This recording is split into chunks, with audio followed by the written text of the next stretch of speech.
আজ আমরা চলে এসেছি ডায়মন্ড প্লাজায়। একটা সিনেমা দেখে টুকটাক কেনাকাটা করে সোজা চলে আসলাম ফুড কোর্টের মিত্র ক্যাফেতে। মিত্র ক্যাফের এই ফিশ কবিরাজি আর ফিশ ফ্রাই দুটোই আমাদের খুব প্রিয়। তার মধ্যে ফিশ ফ্রাইটা আমার হাজব্যান্ডের ভীষণ প্রিয়, আর ফিশ কবিরাজিটা আমার, বিশেষ করে আমার মেয়ের। তো এখানে বসে খানিকক্ষণ আমরা কিছু ফটোশ্যুট করলাম, খেলাম, গল্প করলাম, কিছু কোয়ালিটি টাইম কাটালাম। এটা জেনারেলি আমরা বাড়িতে করতে পারি না। এখানে আমাদের আসলে এই ধরনের গল্প করা, সময় কাটানো সবাই মিলে হয়ে যায়। আর পুজো মার্কেটিংটা আমরা আসলে একটা জায়গায় যাব, এখনই যাব, সেটা হচ্ছে একটা বুটিকে যাব। এই বুটিক থেকেই আমরা এবারে পুজো মার্কেটিংটা সেরে নেব। আর বুটিকটাতে কেন যাব সেটা বলছি তোমাদের, কারণ এখানে দামটা অসম্ভব রিজনেবল। আমি শুনেই ঠিক করে নিয়েছি এবং ওদের ছবিগুলো দেখে নিয়েছি।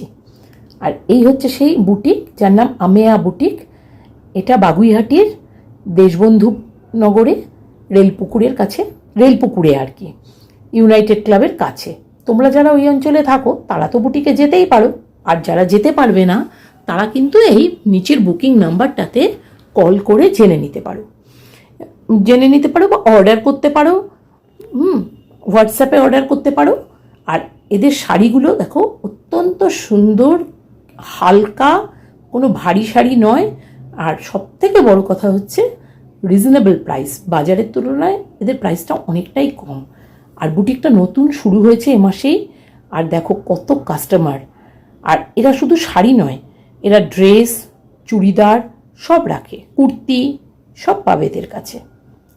আর এই হচ্ছে অন্তরা, ও হচ্ছে এই বুটিকটা শুরু করেছে। আর এই সব কাস্টমারদের দেখো, এরা হ্যাপি কাস্টমার, কিনে খুব খুশি। আর এই যে অন্তরা, ও কি করছে, ও সংসার সামলাচ্ছে, ও শ্বশুর বাড়ি সামলাচ্ছে, ওর 5 বছরের একটা বাচ্চা সামলাচ্ছে, সকালবেলা স্কুলে পড়ায় এবং হায়ার ক্লাসে পড়ায়, এবং তারপরে বিকেলবেলা এই বুটিকটা চালায়। এই বুটিকটা ওর বহুদিনের স্বপ্ন। এই স্বপ্ন ও নিজে হাতে সফল করেছে। আর অবশ্যই ওর সঙ্গে ওর হাজব্যান্ড আছে। আমিয়া বুটিক এগিয়ে চলুক, আরও বড় হোক।